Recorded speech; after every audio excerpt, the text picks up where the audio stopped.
జర్మనీలోని ఓ అద్భుత నగరం పేరు మార్బర్గ్. కళ్లను కట్టిపడేసే ఈ నగరం కళ్ళు లేని అంధుల పాలిట స్వర్గంగా మారింది. ఆ ప్రాచీన భవంతులతో ఉండే వీధులు, చుట్టూ పచ్చని పర్వతాలు, అందమైన రోడ్లు, ఆహ్లాదకరమైన వాతావరణం వీరందరి సొంతం. జర్మనీలోని సుందర నగరాల్లో ఇది కూడా ఒకటి. అయితే వీటన్నిటినీ మించిన ప్రత్యేకత మార్బర్గ్ కు ఉంది. అందుకే ఈ నగరం అందుల సంక్షేమ నగరంగా పేరుంది. పుట్టుకతో కళ్ళు లేకున్నా వారిని అత్యున్నత శిఖరాలను అందుకునేలా ముందుకు నడిపించే నగరంగా మార్బర్గ్ ప్రసిద్ధి చెందింది. పుట్టుకతో వచ్చిన అనారోగ్యం వల్ల కంటి చూపు కోల్పోయిన అనేక మంది ఇక్కడ ప్రత్యేక పద్ధతుల ద్వారా చదువుకుంటున్నారు. బాగా అభివృద్ధిలోకి వచ్చి తమ ప్రతిభా పాఠవాలు చాటుతున్నారు. అందుల విద్యోన్నతి కోసం మొదటి ప్రపంచ యుద్ధ సమయంలో ఇక్కడ బ్లిస్టా అనే విద్యా సంస్థను ఏర్పాటు చేశారు. ఈ విద్యా సంస్థ ఎంతో మంది అంధ విద్యార్థుల జీవితాలను మార్చేసింది. దీన్ని స్థాపించినప్పటి నుంచి ఇక్కడి విద్యార్థులు అనేక ఆవిష్కరణలు చేశారు. టాక్టైల్ అనే మ్యాథమెటికల్ ఫాంట్ ను కూడా కనుగొన్నారు. కాలక్రమేణా మార్బర్గ్ ప్రపంచంలోనే ఓ అందమైన ఆదర్శవంతమైన నగరంగా మారింది. ఇక్కడ బ్లిస్టాతో పాటు అందుల కోసం మరికొన్ని విద్యా సంస్థలు ఏర్పాటయ్యాయి. వాటిలో చదువుకునే విద్యార్థులు నగరంలో ఎక్కడి నుంచి ఎక్కడికి వెళ్లాలనుకున్నా ఎలాంటి భయాలు లేకుండా తిరుగుతారు. ప్రభుత్వం వారి కోసం అలాంటి ఏర్పాట్లు చేశారు. ఎక్కడెక్కడ వారిని అప్రమత్తం చేసే బీపింగ్ ట్రాఫిక్ సిగ్నల్స్, ప్రత్యేక రహదారులు, అవసరమైన చోట్ల వాటిపై కాస్త ఎత్తైన సిగ్నల్స్ ఏర్పాటు చేశారు. అసలు తమకు కంటి చూపు లేదన్న సంగతిని అక్కడి వారు మర్చిపోయేలా ఈ ఏర్పాట్లుంటాయి. ఇంతటి విశిష్టతను కలిగిన మార్బర్గ్ ను సందర్శించేందుకు వచ్చే పాక్షిక అందుల కోసం ఎక్కడికక్కడ నగర ల్యాండ్ మార్క్ ను తెలియజేసే చిన్న చిన్న రూపాలను ఉంచారు. వీటి సాయంతో వారు సులభంగా తాము వెళ్లాలనుకున్న ప్రదేశానికి వెళ్లవచ్చు. అందుల కోసం ప్రత్యేకంగా horse riding, football, rowing, climbing క్లబ్లున్నాయి. తరచూ వారికి పోటీలు నిర్వహిస్తూ ప్రోత్సహిస్తుంటారు. అలాగే బస్ స్టాప్లను కూడా వీరికి తగిన సమాచారం ఇచ్చేలా రూపొందించారు. వీరితో ఎలా ప్రవర్తించాలనే అంశాలపై తరచూ డ్రైవర్లు, రెస్టారెంట్లోని సిబ్బందికి శిక్షణ ఇస్తుంటారు. హోటళ్లు, రెస్టారెంట్లో ఆహార పదార్థాలు మెనూ కూడా బ్రెయిలీ లిపిలో ఉంటుంది.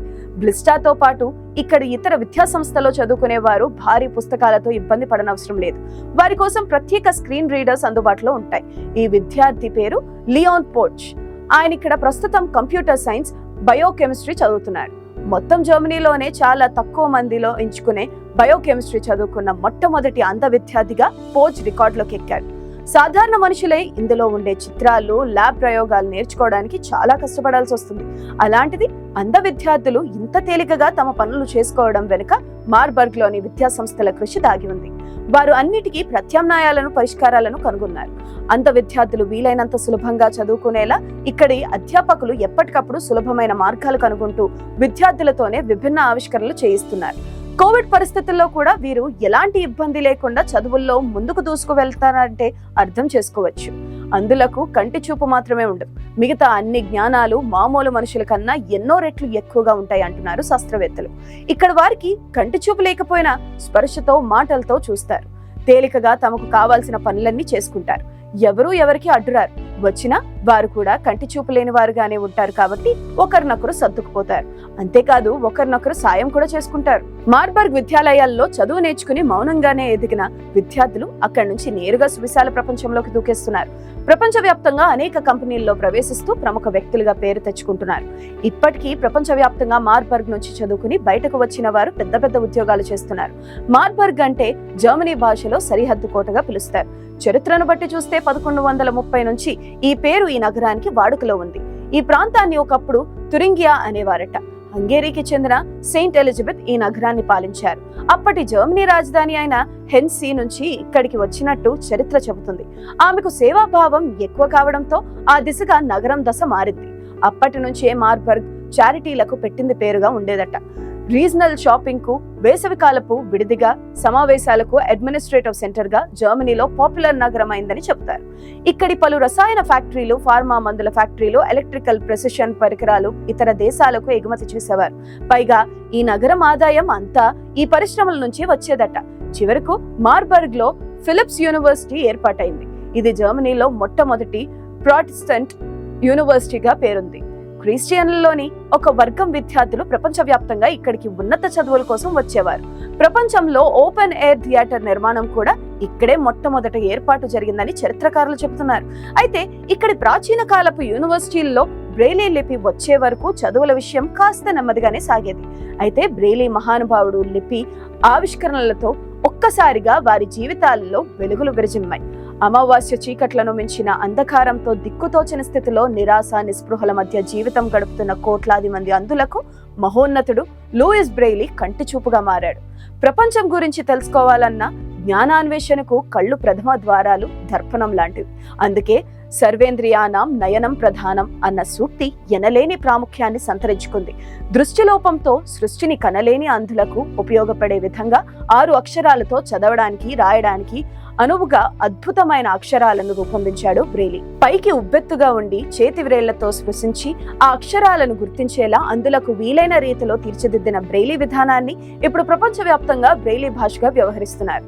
మానిక్ బైరన్, సమైరెనా దంపతులకు 1809 జనవరి 4న ఫ్రాన్స్ దేశంలోని పారిస్ నగరం పరిసరాల్లోని క్రూబే అనే గ్రామంలో లూయిస్ బ్రెయిలీ జన్మించాడు. ప్రమాదవశాత్తు బ్రెయిలీ సైతం పసి వయసులోనే కంటి చూపుకు దూరమయ్యాడు. గుర్రాల జీన్లు తయారు చేసే జీవనం గడిపే తన తండ్రి దగ్గర ఆడుకుంటుండగా 3 ఏళ్ల వయసులో కత్తిమోన కన్నుకు తగిలి తీవ్ర గాయం కావడంతో ఒక కన్ను పాడైంది. యాదృచ్ఛికంగా 2వ కన్ను కూడా చూపును కోల్పోవడంతో బ్రెయిలీ పూర్తిగా అంధుడిగా మిగిలిపోయాడు.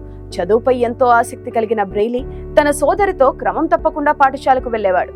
ఇంటికొచ్చిన తర్వాత తరగతి గదిలో విన్న పాఠాలని యథాతథంగా చెప్తుండేవాడు. అతడు ఏకసంద్రాగ్రాహి, అంటే ఒకసారి వింటే చాలు మెదడులో ముద్ర వేసుకున్నట్లుగా చేరిపోతాయి. బ్రెయిలీకి గల గ్రహణ శక్తికి ఆ పాఠశాలలోని ఉపాధ్యాయులే ఆశ్చర్యపోయేవారు. అతని శ్రద్ధాశక్తుల్ని గమనించిన తండ్రి చిన్న మేకలను చెక్కపై అక్షరాలుగా గుచ్చి లూయిస్ చేతులతో తడిమిస్తూ చదివించేవాడు.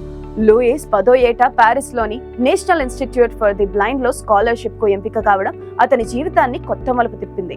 1784లోనే అందుల కోసం బ్రెయిలీ లిప్ తో చదువుకునేలా ఒక పాఠశాల మొదలైంది. చదువుకోవడానికి వీలుగా రాగి రేకులు, దళసరి కాగితాలపై ఉబ్బెత్తు అక్షరాలతో చదువులు చెప్పేవారు. ఆ రాత విధానాన్ని లైన్ టైప్ అని పిలిచేవారు. తరువాత italic type, Roman type, moon type వంటి విధానాలు వచ్చినప్పటికీ అవన్నీ అంతా సులువుగాను ఆర్థిక పరంగా అందుబాటులో ఉండేవి కావు. 17 సంవత్సరాలకే లూయిస్ తాను చదివిన పాఠశాలలోనే ఉపాధ్యాయుడిగా చేరాడు. ఇలా చదువు చెప్తూ మరొక వైపు అంధులు చదువుకునేలా, రాయగలిగేలా అక్షరాలను రూపొందించే ప్రయత్నం కొనసాగించాడు.